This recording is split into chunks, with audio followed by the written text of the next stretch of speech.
Bon, c'est parti. Go.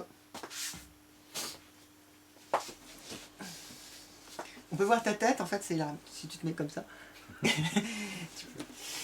Alors oui, on finit la suite de l'affiche. C'était les règles qui me posaient problème.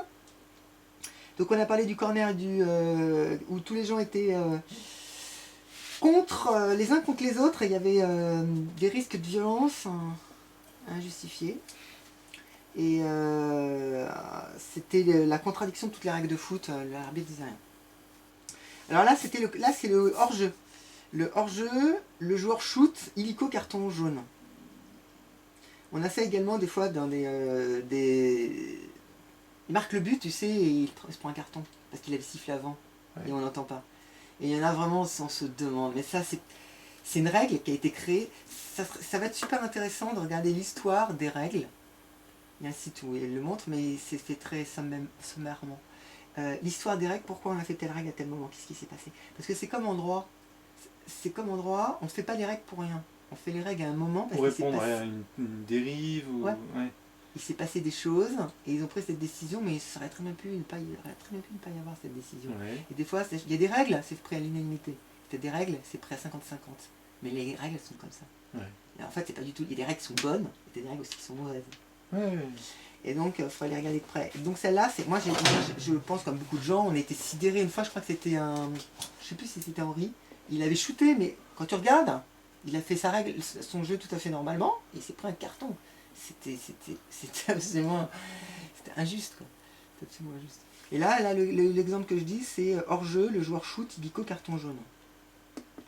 Alors, aberrant, car on peut ne pas avoir entendu le sifflet. On peut croire que le sifflet vise autre chose. On peut être pris dans son élan. On peut shooter sans chercher à nuire, c'est-à-dire sans nuire, tel que plein de ballons en Coupe du Monde. Ah oui, rebondissement. Il y a eu une histoire, il y a quelques jours, tu la connais peut-être, Yvan, c'est un joueur, un gardien de but, qui a vu un chat qui rentrait sur le terrain. Et il a pris le chat, il l'a reculé. Et il s'est pris un carton. Ouais. Il s'est pris un carton jaune. Il s'est pris un carton jaune. Alors que tout le monde a vu que c'était aberrant, quoi. Ils ont vu le chat arriver. Ouais. Et pourquoi il s'est pris un carton jaune? Parce que la règle, d'après ce que j'ai cru comprendre, à vérifier, c'est que il a pris le chat qui était sur le terrain, il l'a mis à l'extérieur du terrain. Mais dès que tu sors du terrain, tu dois prévenir l'arbitre. L'arbitre, lui, était occupé. Donc on a abouti à une contradiction très intéressante. Oui, mais est-ce qu'il y a eu une conséquence, genre un but marqué? Non, t'as juste le carton.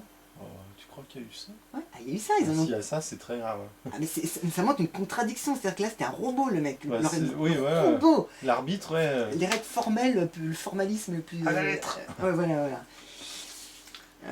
Voilà. T'as quelque chose à dire là-dessus? Historiquement, tu dois bien sortir un truc. Ah bah, en 1988, un truc incroyable qui s'est passé. Non, mais il y en a souvent, effectivement, des attaquants qui se prennent et puis après ils disent mais j'ai pas entendu. Ouais. J'ai pas entendu. Et certains sont sincères et d'autres non, sûrement, je sais pas. T'as pas d'exemple, un truc fou en finale, un truc qui il y a une fois, c'est Christophe Dugarry qui a loupé une finale de Coupe UEFA en 96 à cause de ça, parce qu'en demi-finale retour, alors que l'équipe, c'était la fin du match, et ils étaient déjà qualifiés et ils avaient 1 ou 2 buts d'avance, donc il n'y avait plus trop de suspense, donc on attendait que le match soit fini pour qu'ils célèbrent leur finale ou quoi. Et à un moment donné, il a été sifflé hors jeu et il a voulu faire une aile de pigeon pour rendre le ballon à l'arbitre. Ok. Et il s'est loupé. Et le ballon, au lieu de partir dans les bras de l'arbitre, il est parti vachement loin. Et il s'est pris un carton jaune et il a été privé de la... Je crois que c'est un peu une histoire dans le genre. Il faut que tu donnes des exemples plus souvent. Pourquoi? Là, c'est marrant. Là, c'est marrant. En plus, ça, c'est incroyable. Et alors qu'il voulait, par son geste, il avait compris que ça avait été sifflé. Je crois que c'est ça. Hein. Faudrait... Je ne peux pas affirmer ça à 100%, mais je crois que c'est vraiment quelque chose dans le genre. Il avait compris que le jeu était fini, et il voulait rendre le ballon, et il a loupé son geste. L'arbitre était juste derrière lui, donc il voulait faire juste un tout petit truc pour le mettre dans ses bras, enfin pour mettre le ballon dans les bras de l'arbitre, et il s'est loupé, et le ballon est parti à l'autre bout. Et je crois que c'est très, très étrange. Moi j'ai des enregistrements, il faudrait que je les sélectionne, on les mettra en ligne. de situations, mais tu ne reviens pas. Le mec est hyper gentil, il ramène le ballon, il se prend un carton. Oui, ce genre de choses. Parce que tu as une règle qui dit que tu ne dois pas toucher le ballon à un moment donné, il y en a plusieurs. Oui, au moment où tu es sifflé, tu peux pas... Ouais, une sorte de faute comme ça, et tu n'as plus le droit de toucher au ballon. Et le mec hyper gentiment est arrivé, il a apporté le ballon, il se prend un carton jaune. Ouais, il y a des absurdités. Dès qu'il est pris à la gentillesse, ça fait... Mais effectivement, cette histoire de Dugarine, Alors, là j'ai une autre fiche. Point de vue. Et il fait gros plan ici. Hein. C'était laver les mains. Ok. Alors, héros sportif a pris de la cocaïne. Ça va aller vite. C'est la fiche dont on a parlé. Gasquet. Exact. Son prénom Richard. Héros sportif a pris de la cocaïne. Il est corradié de toutes les compétitions. Ouais. Donc, c'est une fiche sur le sport qui touche également le foot. Donc, j'ai écrit sanction injuste et disproportionnée, motif non fondé et naïf.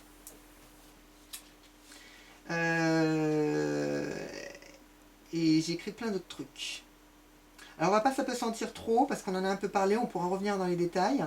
Je vais juste essayer de me rappeler ce dont j'avais parlé. Naïf, il y a des choses qui collent avec le foot. Le fait que naïf, c'est-à-dire que tout un chacun sait que ce genre de star est dans des milieux festifs, souvent, ou des milieux susceptibles d'être en contact avec des produits qui pourraient s'avérer positifs au contrôle. Pour dire les choses un peu... avec des soirées un peu arrosées, où ils essayent... Et puis de toute façon, c'est un monde clos.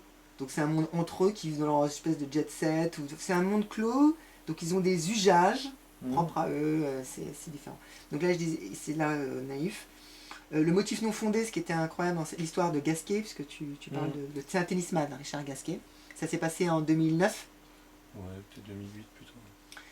Ça a duré longtemps alors, parce qu'on en entend encore parler. Il a pris de la cocaïne. Soi-disant, en fait, on a trouvé de la cocaïne dans son sang, c'est ça? Ou urine. Et donc lui a dit, mais moi je n'en ai pas pris, je ne suis pas un usager. Il a dit qu'il ne prenait pas de la cocaïne, il n'est pas usager de la cocaïne. Il a nié avoir pris en plus volontairement ça, donc il pense que ça lui a été mis. Et on lui a causé des noisettes pendant un sacré bout de temps. Et ce qui est intéressant, c'est l'autodestruction du groupe. C'est-à-dire que c'était un type qui était bon. Et je crois qu'on lui a bousillé quand même un an de compétition. Et c'était un représentant de l'équipe de France. En fait. Voilà. Donc ça va loin dans la folie. Et là, donc là, c'est un super exemple de délire et vraiment injuste, hein, parce qu'il y a une disproportion totale entre ce truc-là et le flou un an qui rattrapera jamais. Donc j'avais parlé de ça à propos du foot. Parce que ça touche le sport. Ce que j'ai mis en dessous, c'est... Oui, le héros. Alors, le héros doit être un modèle, j'écris. Vision mièvre de l'être humain. Car supposé être copié de tous, donc danger du héros. La société projette son traumatisme de la drogue, ok. Ah oui, le sport, c'est l'image du sport qui voudrait de la santé et tout ça. En fait, donc là, je vais rebondir sur un problème. C'est qu'en effet, on défend aussi une image du sport dans toutes ces histoires. On défend une image du sport qui voudrait être sain. Donc très fasciste. L'époque fasciste, hein, d'Italie, de l'Allemagne nazie. C'est-à-dire être en... Tu sais, c'était l'explosion dans les années 30, on mettait du sport partout. Le sport, c'est la santé. Alors qu'en fait, le sport détruit autant qu'il construit le corps. Et je dis ça, tu vois, les gens vont tous dire, mais c'est faux, c'est faux, c'est faux, c'est faux. C'est rien. Si j'ai autour de moi, je m'en suis rendu compte. C'est un discours absolument omniprésent. Le sport, c'est toujours bon pour la santé. En fait, la compétition bousille complètement la santé. Tous les sports de compétition. Et là, j'ai été super content d'entendre, pour la première fois, en 2009, un rapport de l'OMS, enfant, qui disait que le sport de compétition était mauvais pour la santé, en fait. Carrément, hein. Tu vois, moi je peux le mettre dans ma philosophie, tu le retrouves tout le temps, mais tout le monde... Et là, ça a été dit. Ils ont dit la chose suivante, hein, je suis quasi sûr que c'est l'OMS. Ils ont dit la chose suivante, ils ont dit que le sport était très très bon quand tu faisais un peu de sport par semaine, quelques heures par semaine, 2, 3, mais un truc du type de 10 heures par semaine, 15 heures par semaine, tu te fous en l'air la santé. Et je l'avais jamais jamais qui que ce soit ou que ce soit. Et donc là ça a été dit. Donc il y a une espèce de vision très naïve et fausse du sport, qui n'a rien à voir avec la... Mais surtout, les gens qu'on voit à la télé, ce sont ceux qui en font de manière intensive, quoi. Ah oui, eux de toute façon, professionnels. Ouais, eux de toute façon, c'est clair et net, ils se foutent en l'air la santé. Ils se foutent en l'air la santé et ils sont aussi,